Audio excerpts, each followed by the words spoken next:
চালগুড়ি ছাড়াও একেবারে ওপরটা হবে খাস্তা, ভেতরে হবে পুরে ঠাসা, একদম রসালো। খেতে ভীষণই দারুণ লাগে এই পিঠেগুলো। একবার বানিয়ে দেখতে পারেন, বেশ এক সপ্তাহ জুড়ে সংগ্রহ করেও রাখতে পারবেন। নমস্কার বন্ধুরা, কাজল ভিলেজ কিচেনে সকলকে স্বাগত জানাই। রোজকার মতো আজও রান্নাঘরে চলে এলাম।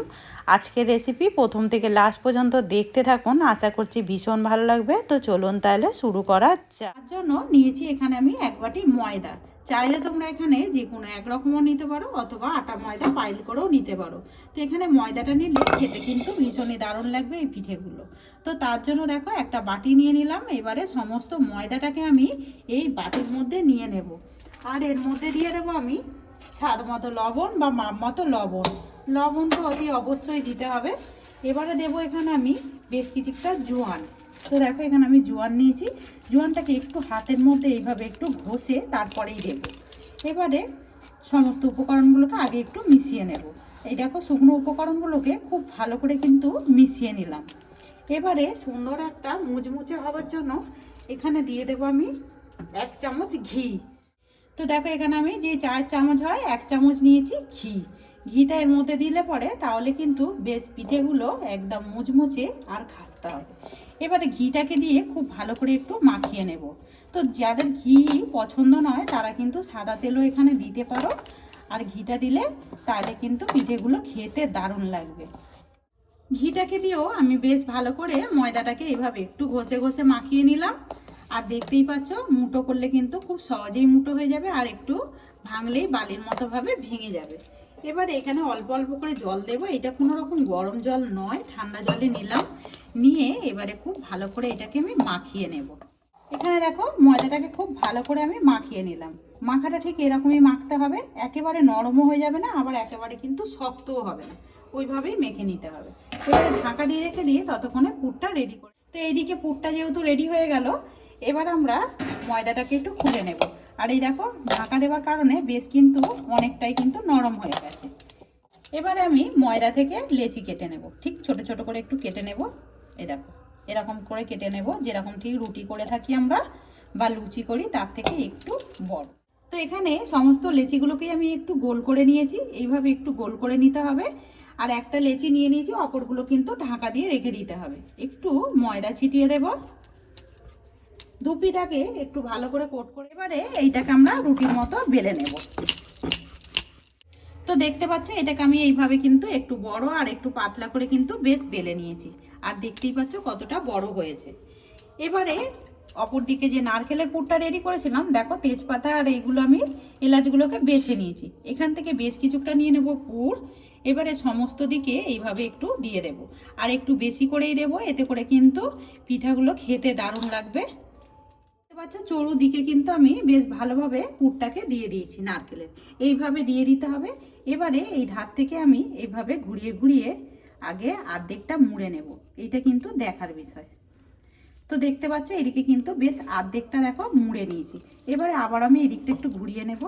এই দিক থেকেও আমি ঠিক একইভাবে এই দিক থেকেও মুড়ে মুড়ে এই সাইড থেকে যাব। একটু চেপে চেপে এই কাজটা করতে হবে। এই দেখো দুটো সাইডে কিন্তু বেশ ভালো করে মুড়ে নিলাম। এবারে একটা ছুরি নিয়ে নেব, ছুরি নিয়ে আগে এই সাইডগুলো কেটে দেব। একদম সহজ এই পিঠেগুলো রেডি করা, খেতে ভীষণই দারুণ হয়, আর সময়টাও কিন্তু বেশ কম লাগে। এবারে এখান থেকে একটা নিয়ে নেব। তো দেখতে পাচ্ছ এইভাবে কিন্তু কেটে নিয়েছি, একদম পুরে ঠাসা এই টিফিনগুলো হয় আর খুব তাড়াতাড়ি হয়ে যায়। এবারে দেখো এরকম 3টে আঙুলের সাহায্যে এইভাবে একটু চাপ দেব। চাপ দেওয়ার পরেই দেখবে একটা সুন্দর ডিজাইনের মতো হয়ে যাবে। এবারে নিচের দিকটা ঠিক এইভাবে আমরা এইভাবে একটু প্যাটিসের মতো, মানে যেরকম ঠিক প্যাটিস বিক্রি হয় দেখবে অনেক সময়, এইভাবে একটু ভাবে মুড়ে দেব, তাহলে দেখতে কিন্তু বেশ দারুণ লাগবে। আর এই দেখো এখানে কিন্তু একটা সুন্দরভাবে ডিজাইনার পিঠা কিন্তু রেডি হয়ে গেল। কতটা সহজে হয়ে যায় আর কতটা তাড়াতাড়ি হয়ে যায় সেটা কিন্তু দেখতেই পাচ্ছ। তো আমি আরও একটা এইভাবে একইভাবে গড়ে দেখাচ্ছি।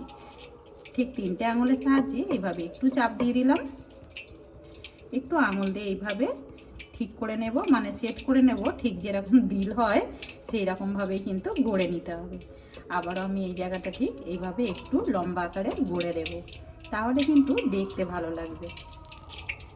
এখানে দেখো আরও একটা পিঠে কিন্তু ডিজাইনার সুন্দরভাবে রেডি করে নিলাম। আর এই দেখো কতটা সহজে আর কতটা তাড়াতাড়ি হয়ে যায় সেটা কিন্তু দেখতেই পাচ্ছ। একইভাবে সমস্ত পিঠেগুলোই রেডি করে নিয়ে ফিরে আর তোমরা দেখতেই পাচ্ছ কতটা সহজে একদম পিঠাগুলো কিন্তু রেডি করে নিয়েছি। যেমনই দেখতে সুন্দর লাগছে তেমনই কিন্তু খেতে আরও বেশি দারুণ লাগবে। অপর দিকে দেখো সাদা তেল কিন্তু গরম হতে বসিয়ে দিয়েছি আগে থেকে। এবারে গ্যাসটাকে কিন্তু আস্তে রেখে দিয়েছি, একে একে দিয়ে দেব। বেশ একটু বেশি করে তেল দিয়েছি, তাই অনেকগুলোই কিন্তু দেওয়া হয়ে গেছে। তবে একটু তেল ওপর থেকে দিয়ে দেব।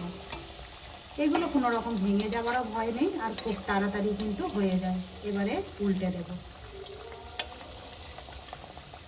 পাল্টে একদম মুচমুচে করে ভেজে নিয়েছি। এবারে তেল থেকে ছেঁকে তুলে নেব। দেখতেই পাচ্ছ এখানে কিন্তু পিঠেগুলো নাবিয়েছি। দেখো কতটা মুচমুচে হয়েছে, আর দেখতে কিন্তু ভীষণই দারুণ হয়েছে। তো কার কার এরকম ভাজা পিঠে খাবার ভালো লাগে সে কিন্তু আমাকে কমেন্টে জানাবে, আর কি কোথা থেকে দেখছো তাও কিন্তু বলবে। এই একইভাবে সমস্তগুলোকে ভেজে নিয়ে ফিরে তো দেখতে পাচ্ছি এখানে কিন্তু আমি সমস্ত পিঠেগুলোকেই ভেজে নিয়ে ফিরে এসেছি। আর কতটা দেখতে সুন্দর হয়েছে আর কতটা মুচমুচে আর টেস্টি হয়েছে সেটা কিন্তু দেখতেই পাচ্ছেন। একদম ভেতরে যেহেতু নারকেলের পুরটা একটু রসালো রয়েছে, খেতে ভীষণই দারুণ লাগবে। তো আজকের রেসিপি আপনাদের কীরকম লাগলো অতি অবশ্যই কমেন্ট করে জানাবেন। যদি ভালো লেগে থাকে একটা লাইক করে দিয়ে এইভাবে আমার পাশে থাকবেন, আমাকে সাপোর্ট করবেন। আমার এরকম নিত্য নতুন রান্নার জন্য পাশে থাকা বেল আইকনটি প্রেস করবেন। সবাই ভালো থাকবেন, সুস্থ থাকবেন। ধন্যবাদ। আবারও কোনো নতুন রেসিপি নিয়ে ফিরে আসবো। আজকের মতো এই পর্যন্ত।